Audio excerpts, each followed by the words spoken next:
नमस्कार व्यूअर्स, मैं हूं अमीश देवगन और आप देख रहे हैं सीएनबीसी आवाज पर टक्कर।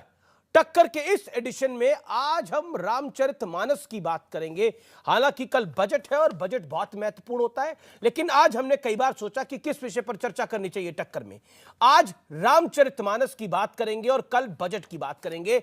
लेकिन आप सोचिए कि क्या रामचरितमानस पर नफरती सोच के पीछे कोई बहुत बड़ा पॉलिटिकल एजेंडा है? And why I am saying this tonight on CNBC Awaaz viewers, please hear me out. अगर आप लखनऊ रहते हैं, अहमदाबाद रहते हैं, इंदौर रहते हैं, मुंबई रहते हैं, पुणे रहते हैं, बेंगलोर रहते हैं, दिल्ली रहते हैं, देश के किसी भाग में रहते हैं, जम्मू रहते हैं, आज का यह कार्यक्रम जरूर देखिएगा। आज इंडिविजुअली मैंने शहरों के नाम इसलिए लिए क्योंकि मुझे लगता है कि आज आपसे 1-to-1 संवाद करना इस विषय पर आवश्यक है, क्योंकि आज मैं आपको फ्लैशबैक में लेके जाऊंगा, 1990 के दौर में लेके जाऊंगा, मंडल और कमंडल वाले दौर को याद करूंगा और क्या उसको दोबारा जीवित करने की कोशिश हो रही है। क्योंकि यह सिर्फ सहयोग नहीं हो सकता कि दो पार्टियां जिनका सियासी समीकरण बिल्कुल एक जैसा है, इन दोनों की पार्टियों के बड़े नेता एक साथ रामचरितमानस के खिलाफ आग उगल रहे हैं। एक तरफ लालू यादव की आरजेडी है तो दूसरी तरफ अखिलेश यादव की समाजवादी पार्टी है। सवाल है कि क्या ये दोनों पार्टियां प्रयोग कर रही हैं? आज इस पर मैं एक बड़ा एक्सपोजे भी करूंगा। आज इसी पर होगी सीएनबीसी आवाज की टक्कर। आज की चर्चा बहुत महत्वपूर्ण है।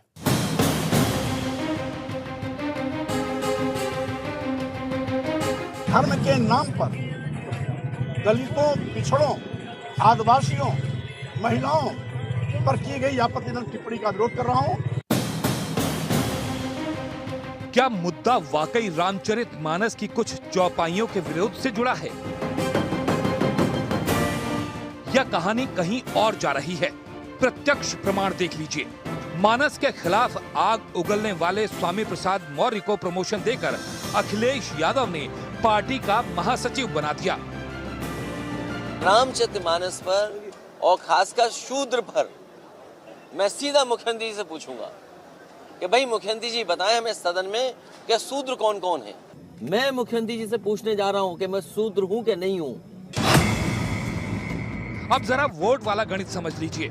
पहले मुद्दा उठा बिहार से, जहां के आरजेडी वाले शिक्षा मंत्री ने नफरती ग्रंथ बताया। फिर मामला पहुंचा यूपी में, जहां मानस को कोसने का काम समाजवादी पार्टी के नेताओं ने किया। अब जरा आरजेडी और समाजवादी पार्टी का सियासी गणित भी समझ लीजिए। दोनों एमवाई यानी मुस्लिम प्लस यादव को अपना वोट बैंक मानते हैं। बिहार में दलितों और पिछड़ों का एक बड़ा हिस्सा नीतीश के साथ है। उत्तर प्रदेश में दलितों और पिछड़ों का बड़ा हिस्सा मायावती के साथ रहा है। तो क्या मानस के बहाने दलितों और पिछड़ों बनाम अगड़ों की दीवार खींचने की कोशिश हो रही है ताकि वोट बैंक बढ़ाया जा सके? अभी आदिवासी, दलित, पिछड़े और महिलाएं मंदिर में आना बंद कर देंगी तो चढ़ावा बंद हो जाएगा, उनकी पेट पूजा बंद हो जाएगी, उनका धंधा ठप हो जाएगा। और इसका असर देखिए लखनऊ में स्वामी प्रसाद मौर्य के समर्थन में अखिल भारतीय ओबीसी महासभा के लोगों ने रामचरितमानस की प्रतियां जलाई। सुरेश सिंह यादव और मोहम्मद सलीम समेत 5 लोग इस केस में गिरफ्तार किए गए हैं। तो बड़ा सवाल है कि क्या मानस के खिलाफ ये नफरती एजेंडा सिर्फ और सिर्फ वोट के लिए चलाया जा रहा है? आज इसी पर होगी देश की सबसे बड़ी बहस। और अब वक्त है सुप्रसिद्ध विश्लेषण का। रामचरितमानस पर समाज में बंटवारे वाले एजेंडे का विश्लेषण देखिए। राष्ट्रीय जनता दल यानी आप देख रहे हैं वो मंत्री जिसने इस बात को पुरजोर तरीके से उठाया। बिहार में रामचरितमानस के खिलाफ नफरती एजेंडे के सूत्रधार आपके सामने हैं। यूपी में एसपी के समाजवादी पार्टी के नेताओं ने रामचरितमानस के खिलाफ जहर उगला। अब मैं आपको एक फैक्ट बताता हूं, आरजेडी और समाजवादी पार्टी का जो सियासी समीकरण है, यानी मुस्लिम प्लस यादव, यानी लालू यादव की और जो राजनीति थी या मुलायम सिंह यादव की जो राजनीति थी, वो एमवाई समीकरण की राजनीति थी। क्योंकि एक तरफ एमवाई होता था और दूसरी तरफ मायावती का डीएम यानी दलित मुसलमान होता था, और उसी गेम प्लान के साथ बढ़ते थे। याद करिए, चाहे वो आजम खान हो, चाहे वो मुलायम सिंह यादव हो, ये दोनों नेता उसी तरह उस तरीके की राजनीति के लिए जाने जाते थे। और साथ ही साथ मुलायम सिंह यादव, अब उनके सपुत्र अखिलेश यादव और तेजस्वी यादव, ये समीकरण है सपा और आरजेडी की राजनीति का। मैं बढ़ता हूं आगे। बिहार की बात अगर हम करें तो दलितों और पिछड़ों का बड़ा हिस्सा नीतीश के साथ है बिहार के अंदर, और उत्तर प्रदेश में दलितों और पिछड़ों का बड़ा हिस्सा मायावती के साथ परंपरागत रूप से रहा है, लेकिन अब भारतीय जनता पार्टी के साथ है। अब रामचरितमानस के विवाद में सियासी एंगल क्या है? बार बार ये कहा गया है कि इसमें दलितों और पिछड़ों का अपमान किया गया है, और अगर हम एक तरीके से देखें, जो मैं पहले ग्राफिक्स में आपको बता रहा था कि नीतीश की हैसियत कमजोर हुई है बिहार के अंदर और मायावती की पॉलिटिकल हैसियत कमजोर हुई है उत्तर प्रदेश के अंदर, तो उसका फायदा उठाने के लिए बार बार कहा गया कि इसमें दलितों और पिछड़ों का अपमान किया गया है। बड़ा सवाल नंबर 1, आज कई तरह के सवाल आएंगे। सवाल नंबर 1, क्या रामचरितमानस के बहाने मंडल कमंडल वाले दौर को जीवित किया जा रहा है? यानी जब भारतीय जनता पार्टी ने यानी एल.के. आडवाणी ने राम रथ को चलाया, यानी जो रथ यात्रा चली जिसके संयोजक नरेंद्र मोदी थे, जो रथ यात्रा चली उसके जवाब में मंडल आया, यानी कमंडल के जवाब में मंडल लेके आए, और उसमें लालू यादव, मुलायम सिंह यादव, वीपी सिंह, ये तमाम नेता थे। मैं बढ़ता हूं आगे सवाल नंबर 2 की तरफ।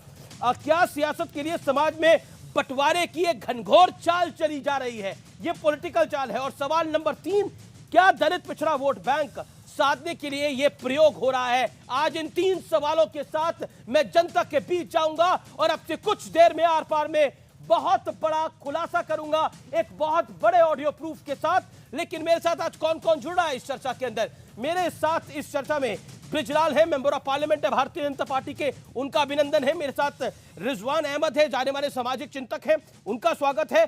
उदित राज है, वरिष्ठ नेता है कांग्रेस पार्टी के, उनका स्वागत है। राजकुमार भाटी मेरे साथ जुड़ रहे हैं, प्रवक्ता समाजवादी पार्टी के। मृत्युंजय तिवारी है, प्रवक्ता आरजेडी के।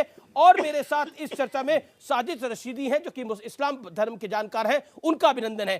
तो इस बड़ी पॉलिटिकल चर्चा को मैं आगे बढ़ाता हूं। ब्रिजलाल साहब, शुरुआत में आपसे करता हूं। ये सब कुछ इस समय जो आपका वोट बैंक है उसको घेरने की एक कोशिश है, आपको ऐसा लगता है, या फिर आपको ऐसा लगता है कि इसमें कोई साजिश नहीं है, ये अपने आप हो रहा है? नहीं, बिल्कुल इसमें साजिश है। क्या साजिश है? स्वामी प्रसाद मौर्य जी बहुत दिनों तक जो है बीएसपी में रहे, फिर भारतीय जनता पार्टी में भी रहे, अब यहां आ गए। अब इनको रामचरितमानस में खोट अब इनको नजर आ रहा है। पहले जब ये बीएसपी में रहे तब भी नहीं बोले, बड़े विद्वान हैं तब भी नहीं बोले। ये एक नैरेटिव सेट किया जा रहा है, और ये नैरेटिव वो सेट हो रहा है कि 2017 के पहले की जो यूपी में स्थिति थी, जो कुछ कट्टरपंथी सोच के लोग थे, वो जब लगातार फेल हो रहे हैं तो ये एक नैरेटिव सेट किया जा रहा है, और उस नैरेटिव के जो सूत्रधार हैं, जिनको आगे चुना गया, वो हैं स्वामी प्रसाद मौर्य जी। और ये कहा गया, इस हद तक बात हो गई कि उसकी आलोचना तो की ही इन्होंने रामचरितमानस की, साथ ही साथ रामचरितमानस की प्रतियां जलाई गई। उसमें कई लोग गिरफ्तार हुए हैं। नहीं बिल्कुल, मैं देखिए, मैं गिरफ्तारी पे नहीं आ रहा, जो वो प्रशासनिक कार्य है, पुलिस का कार्य है, वो अपना काम में काम कर रही है, लेकिन मैं पॉलिटिकल बात पे आना चाहता हूं। मैं राजकुमार भाटी आपका रुख करना चाहता हूं। राजकुमार भाटी, एक बड़ा ऑडियो प्रूफ अब से कुछ मिनटों बाद मैं जनता के सामने, देश के समक्ष रखूंगा, लेकिन उससे पहले मैं आपके पास आना चाहता हूं। आखिरकार आप कहते हो आप विकास की राजनीति करते हो, आप युवाओं की राजनीति करते हो, तो युवाओं को जाति में बांटकर राजनीति करी जाएगी? आपकी पार्टी के एक नेता ऐसा कर रहे हैं, और आपके कई नेता कहते हैं कि अब वो कुछ कह रहे हैं तो हम क्या कर सकते हैं, लेकिन उनको प्रमोट किया जा रहा है। तो जाति बताकर समाजवादी पार्टी विकास करना चाहती है, जैसा कमंडल और मंडल के दौर में किया था, यानी उस आग में दोबारा झोंकना चाहती है समाजवादी पार्टी देश को? एक तो जातियां हमने नहीं बनाई, जो आपने कहा कि जातियों में बांटकर, जातियों में बांटा है उन्हीं लोगों ने जो सत्ता के शीर्ष पर, समाज के शीर्ष पर बैठे हैं, जो इस सामाजिक व्यवस्था में शीर्ष पर बैठे हैं। जातियां उन्होंने बनाई हैं और उस जातिवाद का हजारों वर्ष तक लाभ उठाया है। और जहाँ तक दूसरी बात है, तुलसीदास जी एक कवि थे और वो साहित्य में पढ़ाई जाती है। रामचरितमानस जब कॉलेजों में, यूनिवर्सिटीज में जो पढ़ाई जाती है वो साहित्य के विभाग में पढ़ाई जाती है। वो महाकाव्य है, वो धर्म ग्रंथ नहीं है। फिर मान भी लें कि वो धर्म ग्रंथ है, तो जो धर्म ग्रंथ अपने ही धर्म के 95% अनुयायियों को अपमानित करता हो, उन्हें नीच बताता हो, उन्हें गाली देता हो, उसमें परिवर्तन हो जाना चाहिए। जो पिरतियां जलाई गई उसका मैं समर्थन नहीं करता, ना मेरी पार्टी समर्थन करती है, ना किसी की आस्था को ठेस पहुंचानी चाहिए, ना किसी के कोई खिलाफ गाली गलौज करनी चाहिए। लेकिन जो पंक्तियां, रामचरितमानस जो कितनी पुरानी है? एक सेकंड, रामचरितमानस कितनी पुरानी है? रामचरितमानस 17वीं शताब्दी में लिखी गई। बिल्कुल 17वीं शताब्दी में लिखी गई। समाजवादी पार्टी कितनी पुरानी है? देखिए, समाजवादी पार्टी मैं सवाल पूछ रहा हूं। हाँ नहीं, मैं सवाल का जवाब दे रहा हूं। जी सर। समाजवादी पार्टी ने कोई घोषणा पत्र देकर या एजेंडा बनाकर ये मामला नहीं उठाया है। पत्रकार ने सवाल पूछा, उन्होंने उसके जवाब दे दिया। लेकिन जी इसके समर्थन में लोग उतरे, उन्होंने जो अपमानजनक भाषा का व्यवहार किया है और हमारे नेता को घेरने की कोशिश की है, उनके खिलाफ मुकदमा भी किया है, और जो उनका चरित्रहनन कर रहे हैं, तो उसके समर्थन में हमें आना सवाल मेरा यह है कि ना रामचरितमानस नहीं है, ना समाजवादी पार्टी नहीं है। जी हाँ, यानी कुल मिलाकर आप देश को मंडल वाले दौर में दोबारा लेके जाना चाहते हैं। दूसरी बात जो अमीश जी आपने कहा, आप नहीं मैं एक बात जोड़ दूं। आपने कहा कि कमंडल के विरोध में मंडल आया, नहीं, उल्टा हुआ।